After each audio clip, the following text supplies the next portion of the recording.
Guys, welcome to my channel. তো আর একটা নতুন ভিডিওতে আপনাদের স্বাগত। নতুন ভিডিওটা হলো মা ক্যান্টিনের আজকে মেনুতে কী কী থাকছে সেটাই আজকে তোমাদেরকে দেখাবো। তার জন্য আমাদের চলে যাবে সেই মা ক্যান্টিনে। চলো গাইস, যাওয়া যাক, লেটস গো।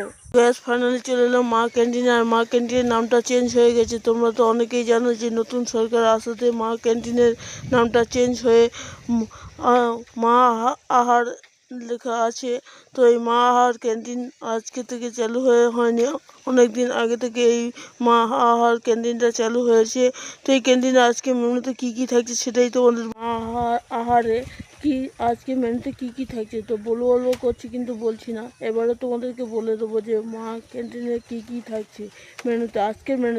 আজকে মেনুতে থাকছে ভাত, ডাল আর একটা সবজি, আর সাথে একটি ডিম সিদ্ধ। যেরকম প্রতিদিনের একটা মেনু আছে ওনাদেরকে, যে প্রতিদিন এইরকম খাবার হয়।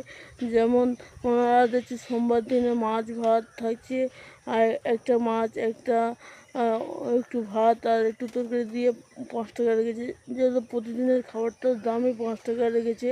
তো এই খাবারটা শুধুমাত্র হাসপাতালে লোক বেশি থাকে, হাসপাতালে গরিবরাই যায়, সেখানে গরিবরাই থাকে এবং গরিবরা ওই সব খাবারগুলো কিনে খায়।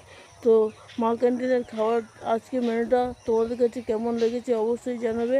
আমার কাছে তো খুবই ভালো লেগেছে এই মা ক্যান্টিনের খাবারটা। আজকে যে একটা সবজি দিচ্ছে, মানে একটা না, অনেক রকমের সবজি মিক্স করে একটা তরকারি করেছে, সেই তরকারিটা দিচ্ছে।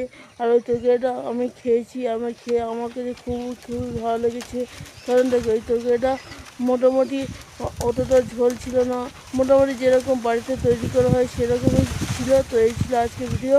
তো ভিডিওটা ভালো লাগলে লাইক করুন, শেয়ার করুন, আর অবশ্যই চ্যানেলটা সাবস্ক্রাইব করে পাশে থেকে বেল আইকনটা প্রেস করবে, যাতে করে এরকম নতুন নতুন ভিডিও আপনার সামনে নিয়ে আসতে পারি।